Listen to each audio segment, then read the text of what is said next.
Little Star Swanders channel ni subscribe, like, share Mario comment చేయండి Moreno videos కోసం thanks for your support. కలియుగ రాముడు శ్రీరాముడు సీతా శ్రీరాముడు నచ్చిన వారు లైక్ చేసి జై శ్రీరామ్ అని కమెంట్ చేయండి. సబ్స్క్రైబ్ చేసుకోండి, మీకు మంచి జరుగుతుంది. థ్యాంక్స్. రాముడిగా అవతారం ఎత్తిన రామాయణం గురించి మనం తెలుసుకుందాం. ఎపిసోడ్స్ అన్నీ మీరు చూడాలి అనుకుంటే ప్లేలిస్ట్లోకి వెళ్ళి అన్ని పార్ట్స్ మీరు చూడవచ్చు. ముందుగా మనం రామాయణంలో రాముడి గురించి శ్లోకం ఒకటి ఉంటుంది, అది డైలీ మనం 3 సార్లు చదువుకుంటే మనకి మంచి జరుగుతుంది. శ్రీరామ రామ రామేతి రమే రామే మనోరమే సహస్రనామ తత్తుల్యం రామనామవరాననే. శ్రీరామ రామ రామేతి రమే రామే మనోరమే సహస్రనామ తత్తుల్యం రామనామవరాననే. శ్రీరామ రామ రామేతి రమే రామే మనోరమే సహస్రనామ తత్తుల్యం రామనామవరాననే. ఇప్పుడు రామాయణం పార్ట్ 1లోకి వెళ్దాం. ఈ ఛానల్ని ఫస్ట్ టైం చూసేవాళ్ళు ప్లీజ్ సబ్స్క్రైబ్ చేసి లైక్ చేసి షేర్ చేసి కమెంట్ చేయండి మీకు ఎలాంటి వీడియోస్ కావాలి అని. మీరు అలా చేస్తే నాకు సపోర్టివ్గా ఉంటుంది, మరిన్ని వీడియోస్ అప్లోడ్ చేయడానికి వీలుగా ఉంటుంది. Thanks for watching. ఎపిసోడ్ 75కి వెల్కమ్. ప్రీవియస్ ఎపిసోడ్స్ చూడాలనుకున్న వాళ్ళు ప్లేలిస్ట్లోకి వెళ్ళి చూడవచ్చు. అదేవిధంగా న్యూ వీడియోస్ కావాలనుకున్న వాళ్ళు ఛానల్ని సబ్స్క్రైబ్ చేసుకొని జై శ్రీరామ్ జై హనుమాన్ అని కమెంట్ చేసి సబ్స్క్రైబ్ చేసుకొని పక్కనే ఉన్న బెల్ ఐకాన్ని క్లిక్ చేస్తే మీకు న్యూ వీడియోస్ నోటిఫికేషన్స్ వస్తాయి, అందులో మీరు వినవచ్చు. రామాయణం ఎపిసోడ్ 75. దేవతల అందరితో పాటు అక్కడికి వచ్చిన శివుడు, నాయనా రామ, నీ తమ్ముడైన భరతుడు అయోధ్యలో దీనముగా ఉన్నాడు, ఆయనని ఓదార్చు. నీ తల్లి అయిన కౌసలిని ఊరడించు. కైకేయి సుమిత్రులకి నమస్కరించు. లక్ష్మణుని ఊరడించు. ఇక్ష్వాకు వంశీయులు ఇంతకాలం నుంచి పరంపరఘాతంగా పరిపాలిస్తున్న రాజ్యాన్ని నువ్వు పరిపాలించి నీ వారిని సంతోషపెట్టు. ఏ వంశంలో నువ్వు జన్మించావో ఆ వంశాన్ని పెంచు. యాగములు చెయ్యి. బ్రాహ్మణులకు భూరిదానములు చేసి పరమ సంతృప్తిని పొందు. తదనంతరం స్వర్గానికి చేరుకుందువు గాని. ఆ విమానంలో మీ తండ్రి గారైన దశరథ మహారాజు ఉన్నారు, వెళ్ళి చూడు అన్నాడు. తండ్రిని చూడగానే లక్ష్మణుడితో కలిసి రాముడు నమస్కారం చేశాడు. దశరథుడు రాముడిని ఒక్కసారి ఆనందంతో గట్టిగా కౌగిలించుకొని తన తొడ మీద కూర్చోబెట్టుకొని, రామా, నేను స్వర్గలోకంలో విహరించాను, ఇంద్రలోకంలో తిరిగాను, కానీ నువ్వు లేకపోతే అది కూడా నాకు సుఖముగా అనిపించలేదు. ఆనాడు నీకు పట్టాభిషేకం చేద్దామని అనుకోవడము, నేను ఎంతో ఆనందాన్ని పొందడము, రాత్రి కైకేయి దగ్గరికి వెళ్ళడము, కైక వరాలు కోరడము, నీ పట్టాభిషేకం భగ్నం అవడము, ఆనాడు నేను ఏడ్చి నా శరీరం వదిలిపెట్టడం నాకు ఇంకా జ్ఞాపకం ఉన్నాయి. నేను ఆ పట్టాభిషేకం భగ్నం అవడానికి కారణం దేవతలని తెలుసుకున్నాను. రావణ సంహారం జరగాలని కనుక దేవతలు ఆనాడు నీ పట్టాభిషేకాన్ని భగ్నం చేశారు అన్నాడు. రాముడు, ఆనాడు మీరు భావన వ్యగ్రతని పొంది నా పట్టాభిషేకం భంగం అవడానికి కైకమ్మ కారణం అనుకొని ఇప్పుడే నేను నిన్ను విడిచిపెట్టేస్తున్నాను. నువ్వు నా భార్యవి కావు, నీ కుమారుడు భరతుడుగా నాకు కొడుకు కాదు అన్నారు. ఆ మాటని మీరు ఉపసంహారం చెయ్యండి, నేను సంతోషిస్తాను అన్నాడు. దశరథుడు, నువ్వు కోరుకున్నట్టు తప్పకుండా జరుగుతుంది అన్నాడు. ఆయన లక్ష్మణుడితో, నాయనా లక్ష్మణ, నువ్వు ప్రాజ్ఞుడివి, చక్కగా అన్నయ్య సేవ చేశావు. ఇలాగే సర్వకాలములయందు అన్నయ్యని వదినని సేవిస్తూ నీ జన్మ చారిత్రార్థం చేసుకో అన్నాడు. దశరథుడు రామలక్ష్మణ వెనకాల తనకి నమస్కారం చేస్తూ నిలబడ్డ సీతమ్మని దగ్గరికి పిలిచి, అమ్మా సీతమ్మ, నీ మనసుకి కష్టం కలిగిందా? సీత, నీతో నాకు ప్రయోజనం లేదు, నిన్ను విడిచిపెట్టేస్తున్నాను, నీ ఇష్టం వచ్చిన చోటికి వెళ్ళు అని మా వాడన్నాడు కదా, అలా అన్నాడని నువ్వు బాధపడ్డావా? ఇవాళ నేను ఊర్ధ్వలోక వాసిని, తప్పు మాట చెబితే కిందికి పడిపోతాను. నీకొక నిజం చెప్పనా? రాముడికి నీ మీద ఎప్పుడూ అటువంటి అభిప్రాయం లేదు. ఆ మాట ఎందుకన్నాడో తెలుసా? నిన్ను వేరొకరు ఎప్పుడు వేలెత్తి చూపించకూడదని మా వాడి తాపత్రయం. కూతురా, నువ్వు ఇవాళ చేసిన పతి సేవ వల్ల జరిగిన గొప్పతనం ఏమిటో తెలుసా? ఇంతఃపురం పతివర్తులై భర్తని సేవించిన వాళ్ళందరినీ చరిత్రలను పక్కన పెట్టి పతివ్రత అంటే సీతమ్మ అని నిన్ను చూపిస్తున్నారు. నీలాంటి కోడలు నా వంశంనకు రావడం నా అదృష్టం. నీకు నేను ఇంకా చెప్పడానికి ఏమీ లేదు. నీకు అన్నీ తెలుసు. మామగారిగా ఒక్క మాట చెబుతాను. అమ్మా, భర్త మాత్రమే దైవం అని తెలుసుకో అన్నాడు. దశరథుడు విమానంలో ఊర్ధ్వలోకమునకు వెళ్ళిపోయాడు. దేవేంద్రుడు, రామా, ఒక్కసారి మేము వచ్చి దర్శనమిస్తే ఆ దర్శనం వృధా కాకూడదు. అందుకని ఏదన్నా ఒక వరం కోరుకో అన్నాడు. రాముడు, నా కోసమని తమ యొక్క కొడుకులని భార్యలని విడిచిపెట్టి ఎన్నో కోట్ల వానరములు, బల్లుకములు, కొండముచ్చులు యుద్ధానికి వచ్చాయి. అలా వచ్చిన వాటిలో కొన్ని మిగిలాయి. మిగిలిన వాటిలో కొన్నిటికి చేతులు తెగిపోయాయి, కొన్నిటికి కాళ్ళు తెగిపోయాయి, కొన్ని ఇంకా యుద్ధ భూమిలో రక్తం బోడిస్తూ పడున్నాయి. కొన్ని యమ సందర్శనకు వెళ్ళిపోయాయి. మీరు నిజంగా నా యందు ప్రీతి చెందినవారైతే యమసదమునకు వెళ్ళిన వానరములన్నీ బతకాలి. యుద్ధభూమిలో కాళ్ళు తెగి చేతులు తెగిపోయి పడిపోయి కోతులు, కొండముచ్చులు, బల్లుకులు మళ్ళీ జీవస్తములోకి పైకి తేవాలి. అవన్నీ యుద్ధానికి వచ్చేటప్పుడు ఎంత బలంతో ఉన్నాయో ఇప్పుడు మళ్ళీ అంతే బలంతో ఉండాలి. వీళ్ళందరూ ఎక్కడికి వెళ్ళినా అక్కడ చెట్లకి ఫలాలు ఫలించాలి, పువ్వులు పుయ్యాలి, అక్కడ సమృద్ధిగా తేనె ఉండాలి. వాళ్ళు తాగడానికి ఎప్పుడు మంచినీరు ప్రవహిస్తూ ఉండాలి అన్నాడు రాముడు. ఇంద్రుడు, తప్పకుండా నీకు ఈ వరమును కటాయిస్తున్నాను అన్నాడు. వెంటనే యుద్ధభూమిలో పడి ఉన్నవారు లేచి వచ్చారు. యమ సదనానికి వెళ్ళిన వారు తిరిగి వచ్చేశారు. వానరులందరూ పరమ సంతోషాన్ని పొందారు. ఆ రోజు రాత్రి అక్కడే విశ్రమించారు. మరునాడు ఉదయం రాముడు విభీషణుడిని పిలిచి, నేను తొందరగా అయోధ్య చేరుకోవాలని అనుకుంటున్నాను. ఇక్కడ నుంచి కాలినడక వెళితే చాలా సమయము పడుతుంది. తొందరగా వెళ్ళడానికి ఏదన్నా ప్రయాణ సాధనం ఏర్పాటు అవుతుందా అన్నాడు. విభీషణుడు, మన దగ్గర పుష్క విమానం ఉన్నది. ఉత్తర దక్షిణంలో మీరు అయోధ్యకి చేరుతారు. ఇన్ని కష్టాలు పడ్డారు కదా, సీతమ్మ లభించింది కదా. సీతమ్మ అభ్యంగ స్నానం ఆచరించి పుట్టం కట్టుకొని నగలు అలంకరించుకుంది కదా. మీరు కూడా తలస్నానం చేసి పుట్టాలు కట్టుకొని ఆభరణములు దాల్చి నా దగ్గర బహుమతులు అందుకొని మీరు బయలుదేరితే నేను ప్రీతి పొందుతాను అన్నాడు. రాముడు, నా తమ్ముడైన భరతుడు అక్కడ జటలు పెంచుకొని మట్టి పట్టిన వస్త్రము కట్టుకొని నా పాదుకల్ని సింహాసనం మీద పెట్టి నన్ను చూడాలని శోకిస్తూ రాజ్యం చేస్తున్నాడు. ఆ భరతుడు స్నానం చెయ్యకముందు నేను స్నానం చెయ్యను.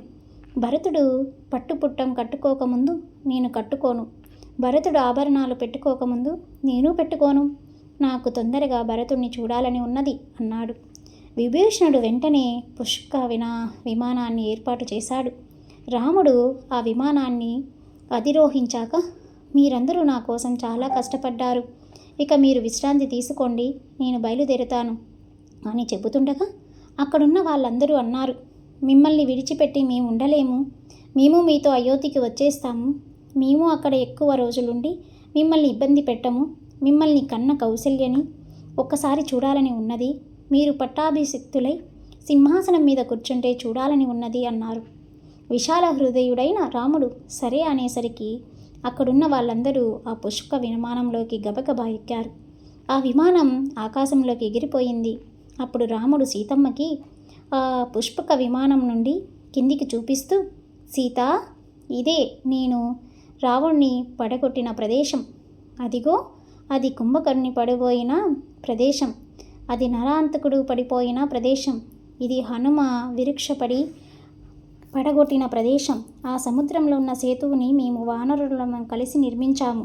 ఇక్కడే మేమందరం కూర్చొని ఈ సముద్రాన్ని ఎలా దాటమని అనుకున్నాం. ఇదే కిష్కింధ. ఇక్కడి నుంచే వానరులన్నీ దిక్కులకి నీ జాడ కనిపెట్టడానికి బయలుదేరారు అని చెప్తుంటే సుగ్రీవుడు గబగబా వచ్చి, రామా, మనం కిష్కింధ మీద నుంచే వెళ్తున్నాము కదా. నా భార్యలు తార, రుమ చూస్తుంటారు. వాళ్ళని కూడా ఎక్కించుకుందాము అన్నాడు. పుష్పకాన్ని కిందికి దింపారు. సుగ్రీవుడు వెంటనే వెళ్ళి తారా, రుమలకి విషయాన్ని చెప్పి రమ్మన్నాడు. అప్పుడు తారా మిగిలిన ఆడవారి దగ్గరికి వెళ్ళి, రండి రండి, సుగ్రీవుడు జయాన్ని సాధించి రామ పట్టాభిషేకానికి వెళ్తున్నారు. మంచి మంచి బట్టలు ఆభరణాలు వేసుకొని అందరూ వచ్చేయండి అన్నది. వాళ్ళు మానవ కాంతల వలె కామరూపములు పొంది పట్టుబుట్టలు ఆభరణములు వేసుకొని పుష్పక విమానమునకు ప్రదక్షిణలు చేసి లోపలికి ఎక్కి సీతమ్మ ఎక్కడా, సీతమ్మ ఎక్కడా అని అడిగారు. ఆవిడే సీతమ్మ అని చూపిస్తే అందరూ వెళ్ళి ఆమెకి నమస్కరించారు. సీతమ్మ వాళ్ళందరినీ సంతోషముగా కౌగిలించుకొని పలకరించింది. రాముడు అన్నాడు, సీత, అదే ఋష్యముఖ పర్వతం, అక్కడే నేను సుగ్రీవుణ్ణి కలుసుకున్నాము. అది శబరి యొక్క ఆశ్రమం. అక్కడున్న చిక్కటి వనంలోనే కబంధుణ్ణి చంపాను. చూసావా, అది మనం ఉన్న పంచవటి ఆశ్రమం. ఇక్కడే రావణుడు నిన్ను అపహరించాడు అని రాముడు చెబుతుంటే సీతమ్మ గబుక్కున రాముడు చెయ్యి పట్టుకున్నది. కొంత ముందుకి వెళ్ళాక అదే అగస్త్య మహర్షి ఆశ్రమం. ఇక్కడే అగస్త్యుడు నాకు రావణ సంహారం కోసం అస్త్రాన్ని ఇచ్చాడు. అక్కడ కనబడుతున్నది సుతిక్షుని ఆశ్రమం. అక్కడ కనబడుతున్నది చిత్రకూట పర్వతం. ఇక్కడే మనం తిరుగుతూ ఉండేవాళ్ళము అన్నాడు. ఆ పుష్పకం కొంత ముందుకి వెళ్ళాక వాళ్ళకి భరద్వాజ మహర్షి యొక్క ఆశ్రమం కనపడింది. అప్పుడు ఆ పుష్పకాన్ని అక్కడ దింపి భరద్వాజుడికి నమస్కరించారు. భరద్వాజుడు, రామా, నేను నా తపశ్శక్తితో అన్ని కాలముల యందు నీ గురించి తెలుసుకుంటున్నాను. నువ్వు రావణ సంహారం చేయడం కూడా నాకు తెలుసు. ఇవాళ ఒక్క రాత్రి నా దగ్గర ఉండి విశ్రాంతి తీసుకొని నా ఆతిథ్యం తీసుకొని బయలుదేరు అన్నాడు. రాముడు హనుమంతుడిని పిలిచి, హనుమ, నువ్వు ఇక్కడ నుంచి బయలుదేరి వెళ్ళి గంగానది ఒడ్డున శృంగిబేరపు నాకు మిక్కిలి స్నేహితుడైన గుహుడు ఉంటాడు. ఆయనకు నా క్షేమ సమాచారం చెప్పి పట్టాభిషేకానికి రమ్మని చెప్పు. అక్కడ నుంచి బయలుదేరి అయోధ్యలో అందరూ కుశలముగా ఉన్నారా అని కనుక్కొని నంది గ్రామానికి వెళ్ళి నేను తిరిగి వస్తున్నానని నా భరతుడికి చెప్పి ఆయన ముఖ కవలికలు గమనించు. భరతుడి ముఖంలో ఏదన్నా కొంచెం బెంగ నీకు కనబడితే వెంటనే వెనక్కి వచ్చేయి. ఇంక నేను అయోధ్యకి రాను. భరతుడు అయోధ్యని పాలిస్తాడు. ఈ విషయాన్ని నువ్వు జాగ్రత్తగా కనిపెట్టిరా, తిరిగిరా అని అన్నాడు. హనుమంతుడు అక్కడి నుంచి బయలుదేరి గుహుడిని కలుసుకొని ఆయనని పలకరించి రాముడు చెప్పిన విషయాన్ని చెప్పాడు. తర్వాత అక్కడి నుంచి బయలుదేరి వెళ్ళి భరతుడిని కలుసుకొని రాముడు పడిన కష్టాలు, సీతాపహరణం, రావణవధ మొదలైన విషయాలన్నీ వర్ణించి చెప్పాడు. హనుమంతుడి మాటలు విన్న భరతుడు చాలా సంతోషించాడు. మరునాడు ఉదయం రాముడు బయలుదేరబోయే ముందు భరద్వాజుడు, నీ ధర్మానుష్ఠానికి నాకు ప్రీతి కలిగింది. నీకొక వరం ఇస్తాను, ఏదన్నా కోరుకో అన్నాడు. రాముడు, వానరములు ఎక్కడ ఉంటాయో అక్కడ ఫల సమృద్ధి ఉండాలని నేను కోరాను. ఇప్పుడు ఇక్కడి నుంచి 3 యోజనముల దూరం వరకు అయోధ్యకి ప్రయాణిస్తాము. ఆ మార్గంలో కూడా చెట్లన్నీ ఫల పుష్పభరితములై తేనె పట్లతో తేనెలు కారుతూ ఉండాలి అని అడిగాడు. భరద్వాజుడి దగ్గర సెలవు తీసుకొని పెద్ద కోలాహలములతో నంది గ్రామానికి రాముడు చేరుకున్నాడు. భరతుడు తన సైనికులతో, రాముడు వచ్చేస్తున్నాడు, అయోధ్యలో ఉన్న తల్లుల్ని తీసుకురండి, రథాలని తీసుకురండి, పెద్దవాళ్ళని తీసుకురండి, అందరినీ అయోధ్యకి రమ్మనండి, అంతటా పసుపు నీరు, గంధపు నీరు చల్లించండి, దివ్యమైన ధూపములు వెయ్యండి, అందరము కలిసి రాముడి నందిగ్రామం నుంచి అయోధ్యకి పట్టాభిషేకానికి తీసుకువెళ్దాము అని భరతుడు ఆజ్ఞాపించాడు. రాముడు వచ్చేస్తున్నాడన్న విషయం తెలుసుకున్న అయోధ్యవాసులు పరుగు పరుగున నందిగ్రామానికి వచ్చారు. రాముడు పుష్పక విమానం నుంచి కిందికి దిగగానే భరతుడు పరిగెత్తుకుంటూ వెళ్ళి అన్నగారి పాదాలకి పాదకులు తొడిగాడు. ఇది చూసి సుగ్రీవ, విభీషణులు కన్నుల్లో నీళ్లు కారాయి. వెంటనే భరతుడు సుగ్రీవుణ్ణి కౌగిలించుకొని, ఇంతకుముందు మేము 4 ఇవాల్టి నుంచి మనం 5 అన్నదమ్ములము అన్నాడు. అక్కడున్న గంధమాధుడిని, మైందుణ్ణి మొదలైన వారిని భరతుడికి పరిచయం చేశారు. భరతుడు, ఆ వానరములను మీరు మా అన్నయ్యకి సహాయం చేశారు, మీరు ఎంత మంచివారు అని అందరినీ కౌగిలించుకున్నాడు. పుష్పకం నుంచి కిందికి దిగిన వానర కాంతులు వాళ్ళ ప్రేమలని, వాళ్ళ అలంకారములను చూసి ఆశ్చర్యపోయారు. అక్కడికి వచ్చిన కౌసల్య, కైకేయ, సుమిత్రలు ఈ వానర కాంతులందరికీ మేమే తలస్నానాలు చేయిస్తాము అని వాళ్ళందరికీ తలస్నానం చేయించారు. రాముడు పుష్పక విమానాన్ని కుబేరుడి దగ్గరికి వెళ్ళిపో అని ఆజ్ఞాపించాడు. ఆ పుష్పక విమానం కుబేరుడి దగ్గరికి వెళ్ళిపోయింది. మరి రాముడి అభిషేకం జరుగుతుందో లేదో నెక్స్ట్ ఎపిసోడ్లో చూద్దాం. Please subscribe my channel. Thank you.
Little Starswanders channel ni subscribe, like, share Mariu comment చేయండి Moreno videos కోసం thanks for your support.